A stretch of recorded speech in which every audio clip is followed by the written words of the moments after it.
बिस्मिल्लाहिर्रहमानिर्रहीम। हम लोग आज अपना चैप्टर स्टार्ट करें, चैप्टर नंबर 1 प्रोग्रामिंग टेक्निक्स का। प्रोग्रामिंग टेक्निक्स क्या है जनाब? प्रोग्रामिंग टेक्निक्स, अब प्रोग्रामिंग क्या चीज़ है, या कोई भी प्रोग्रामर सबसे पहले प्रोग्रामिंग टेक्निक्स को यूज़ क्यों करता है। हमारे पास डेली लाइफ में बहुत सारी प्रॉब्लम्स होती हैं। उन प्रॉब्लम्स को सॉर्ट करने के लिए हम लोग यूज़ करते हैं प्रोग्रामिंग की टेक्निक्स को। प्रोग्रामर को इन्फॉर्म करते हैं कि हमारे इस चीज़ में कोई प्रॉब्लम है। अब वो problem daily basis, daily life से रिलेटेड जो भी प्रॉब्लम है उनको डील करना प्रोग्रामर का काम है। प्रोग्रामर सबसे पहले उन डील्स को, उन प्रॉब्लम्स को अंडरस्टैंड करता है। मेजर सबसे इम्पॉर्टेंट पॉइंट जो है वो है अंडरस्टैंडिंग का, ठीक है, कि उन प्रॉब्लम्स को अंडरस्टैंड करना, ठीक है, उन सारी प्रॉब्लम्स को जो हमें हमारी डेली लाइफ से रिलेटेड हो, हम उस प्रोग्रामर को बताते हैं, ठीक है। वो प्रोग्रामर हमारी उस प्रॉब्लम को सबसे पहले अंडरस्टैंड करता है।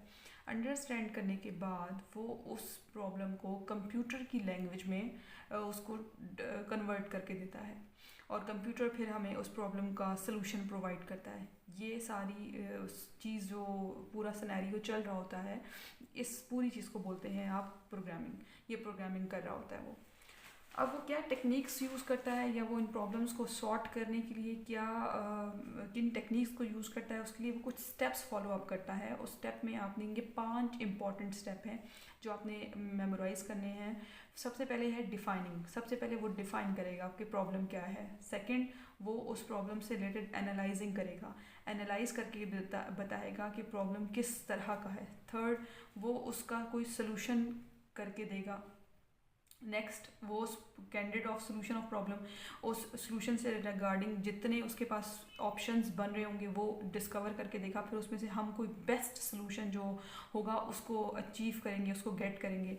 और लास्ट, बेस्ट सोल्यूशन को प्रोवाइड करने के बाद जो उसको यहाँ पे ऑप्शंस मिल गए हैं उनमें से किसी एक को इम्प्लीमेंट करके दे देगा, ठीक है। ये इन 5 डिफरेंट प्रॉब्लम्स को अरेंज करना, इस प्रॉब्लम को अंडरस्टैंड करना, ये सारा काम प्रोग्रामिंग के थ्रू होता है, और यही हमने आज इस चैप्टर में डिस्कस करना है। इसके अंदर जो मोस्ट इंपॉर्टेंट और टॉपिक और डिस्कशन के हैं वो हम लोग नेक्स्ट आगे फर्दर पढ़ने वाले हैं, जो हमारे प्रोग्रामिंग की बेसिक टेक्निक्स हैं, और वो हैं जी फ्लो चार्ट और एल्गोरिदम। तो आज के लेक्चर में हम अपनी इन 5 डिफरेंट प्रॉब्लम्स को डिस्कस करेंगे। सबसे पहला आपका प्रॉब्लम है defining the problem. According to your federal board book, उसमें जो आपको प्रॉब्लम है, लेट्स सपोज एक प्रोग्रामर के पास लेके कि जी मुझे ये प्रॉब्लम है कि फॉर एग्जांपल एक पर्सन है जिसने कोई ऑनलाइन वेबसाइट के थ्रू अपनी चीज़ें सर्विसेज उनकी ली हैं, अपनी प्रोडक्ट ख़रीदी है, लेकिन उससे उसको वो अपनी ली हुई चीज़ या उससे वो सेटिस्फाई नहीं हुआ, ठीक है। वो चीज़ जो है उसकी डिमांड्स को उसने फुलफ़िल नहीं किया। तो वो क्या चाहता है कि अब कस्टमर के लिए मतलब जो जिसने ली है वो उसके लिए प्रॉब्लम क्रिएट हो गई। अब उस प्रॉब्लम को कैसे उसका सलूशन निकाले, और अपनी उस सर्विसेज से जिनसे वो अनहैप्पी है वो कंपनी उसका क्या बैकएंड प्रोवाइड करेगी कस्टमर को, ठीक है। ये है लेट्स सपोज एक प्रॉब्लम। एक और एग्जांपल ले लेते हैं। एक स्टूडेंट है जिसने एवरेज मार्क्स लिए हैं, ठीक है, एवरेज मार्क्स लिए हैं, तो वो अब उससे रिलेटेड क्या प्रोग्रामिंग प्रोवाइड करेगा प्रोग्रामर, और उन एवरेज मार्क्स को फाइंड करके बताएगा कि कितने नंबर ऑफ स्टूडेंट्स ने कितने एवरेज मार्क्स लिए हैं। लाइक सपोज 30 स्टूडेंट्स की क्लास थी, 30 स्टूडेंट्स की क्लास थी, और 30 स्टूडेंट्स की क्लास में से टीचर ने ये पता लगाना है कि जी मेरे कितने स्टूडेंट्स ने मेरे सब्जेक्ट में एवरेज मार्क्स लिए हैं, लेट्स सपोज। और वो 30 स्टूडेंट्स का डाटा जो है वो कलेक्ट करेंगी, और फिर वो न्यूमेरिक मैनुअली जब करेंगी तो वो काफ़ी टाइम लेगी। तो वो सब फाइंड आउट करने के लिए ये भी एक प्रॉब्लम है कि मैं कैसे एवरेज मार्क्स वाले स्टूडेंट्स को कलेक्ट करूँ। तो ये एक न्यूमेरिक प्रॉब्लम है, ठीक है। एक होती है जनरल प्रॉब्लम और एक होती है न्यूमेरिक प्रॉब्लम। तो जो मैंने आपको प्रॉब्लम 1 बताई है जो किसी कस्टमर को हो गई है, वो आपकी एक जनरल प्रॉब्लम है। अभी जो मैंने आपको एवरेज मार्क्स की एग्जाम्पल में एक स्टूडेंट की प्रॉब्लम बताई है, ये आपकी न्यूमेरिक प्रॉब्लम है, ठीक है। न्यूमेरिक प्रॉब्लम में क्लियर पता चल रहा है कि मार्क्स का नाम यूज़ हो रहा है। तो मार्क्स हमारे हमेशा जब भी टीचर से हम लोगों को मिल रहे होते हैं तो वो नंबर्स की फॉर्म में होते हैं। तो ये प्रॉब्लम जो एवरेज मार्क्स से रिलेटेड हो वो आपकी न्यूमेरिक प्रॉब्लम होती है। अच्छा, नेक्स्ट हम लोगों की जो प्रॉब्लम है वो है analysing the problem. Analysing the problem में जो अभी डिफाइनिंग द प्रॉब्लम में जो आपको दो मैंने एग्जांपल्स दी हैं, उन प्रॉब्लम से रिलेटेड मैं अगर एग्जांपल बताऊं तो उसमें वो प्रोग्रामर एनालाइज कैसे करेगा। एनालाइज करने के लिए वो दी गई स्टेटमेंट्स को या दी गई जो प्रॉब्लम उसको आती है, जो प्रोग्रामर के पास अपना क्लाइंट आएगा और वो आके बताएगा, उस प्रॉब्लम को वो एनालाइज कैसे करेगा। दो प्रॉब्लम्स मैंने अभी आपको डिफाइनिंग द प्रॉब्लम में बताई थी, उन्हीं दो एग्जांपल्स को लेके हम चलेंगे और उन्हीं दो एग्जांपल्स को हम एक्चुअली में एनालाइज करेंगे। डिफाइनिंग द प्रॉब्लम में पहली हमारी प्रॉब्लम थी कि एक क्लाइंट था जो कस्टमर से अनसेटिस्फाइड था। अब इसको प्रोग्रामर एनालाइज कैसे करेगा। प्रोग्रामर एनालाइज तरीके से करेगा कि वो चाहेगा कि आपको जो प्रोडक्ट मिली है, क्या आप उस प्रोडक्ट को रिफ़ंड करना चाहेंगे, क्या आप उस प्रोडक्ट को रिप्लेस करना चाहेंगे, क्या आप, क्योंकि सर्विसेज आपके अकॉर्डिंग नहीं थी तो क्या आप क्यों नहीं थी, आपके पास टाइम डिले था, या जो चीज़ आप गेट करना चाह रहे थे वो आपको उस तरीके से ओरिजिनल प्रोडक्ट नहीं मिली। ठीक है, ये आपका आउटकम होगा। एनालाइजिंग में से पहली चीज़ आउटकम है।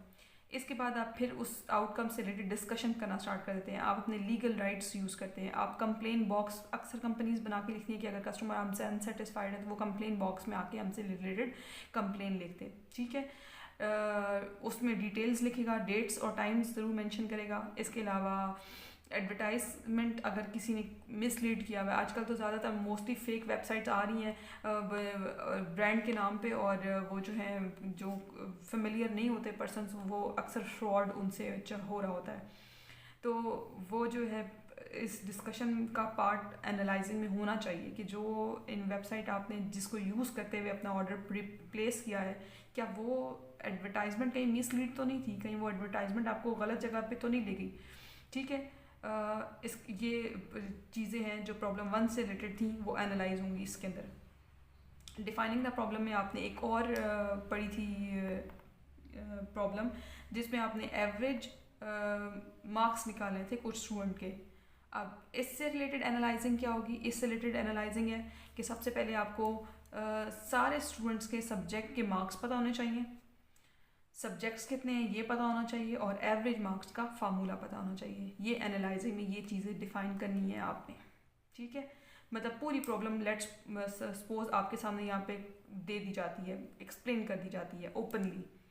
अब आपने क्या करना होता है, उन सोल्यूशन को सॉल्व करने के लिए प्लानिंग करनी स्टार्ट करनी होती है जी। एंड प्रॉब्लम भी डिफाइन कर ली, प्रॉब्लम को एनालाइज भी कर लिया, उसमें डिस्कशन जो करनी थी वो भी कर ली है। अब हमारे पास प्लानिंग आ गई है उन सोल्यूशन, उसका सोल्यूशन निकालने के लिए। नेक्स्ट हम लोगों का जो अंडरस्टैंडिंग प्रॉब्लम का पॉइंट है मोस्ट इम्पॉर्टेंट, वो है प्लानिंग द सोल्यूशन।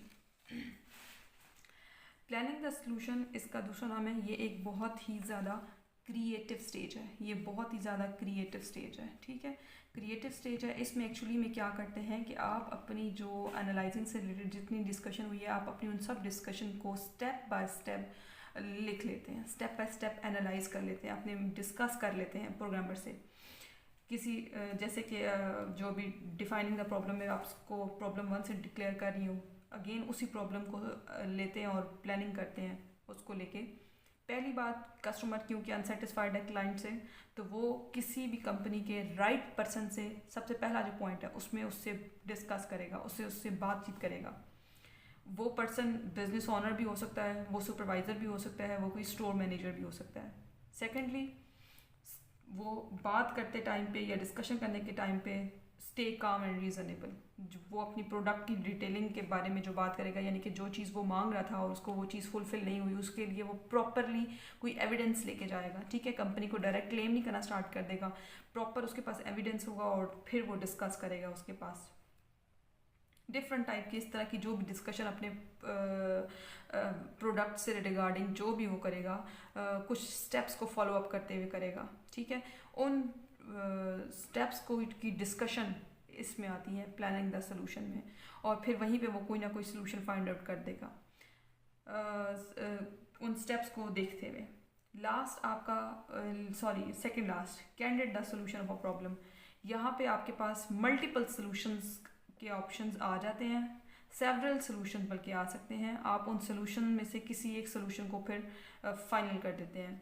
जैसे कि कस्टमर क्या करेगा, उस कंप्लेन को फुलफिल करने के लिए उस कंप्लेन को लेके पर्सनली कंपनी के पास चला जाएगा। सेकेंडली, या वो कोरियर सर्विस वालों से कहेगा अपनी प्रोडक्ट को लेके कि आप वापस इसको ले जाएं, या कस्टमर क्या करेगा, कंपनी की डायरेक्ट वेबसाइट पे जो उनका कंप्लेन बॉक्स है वहाँ पे जाके कंप्लेन कर देगा। ये है उसके पास 3 डिफरेंट सॉल्यूशंस। लास्ट अब हमारा टॉपिक जो रह गया प्रॉब्लम सॉल्विंग का, that is select the best solution. अब प्रोग्रामर क्या करेगा, अपनी जो यहाँ से उसने सोल्यूशंस जो 3 प्रोवाइड कर दिए हैं, अब उन सोल्यूशंस में से कोई एक सोल्यूशन चूज़ करेगा कौन सा बेस्ट है। बेस्ट सोल्यूशन चूज़ करने के लिए वो उन सोल्यूशंस में सबसे पहले उन 3 सोल्यूशंस की ये 3 क्वालिटीज़ चेक करेगा, ठीक है। स्पीड चेक करेगा, उसकी कॉस्ट चेक करेगा और उसकी कॉम्प्लेक्सिटी चेक करेगा।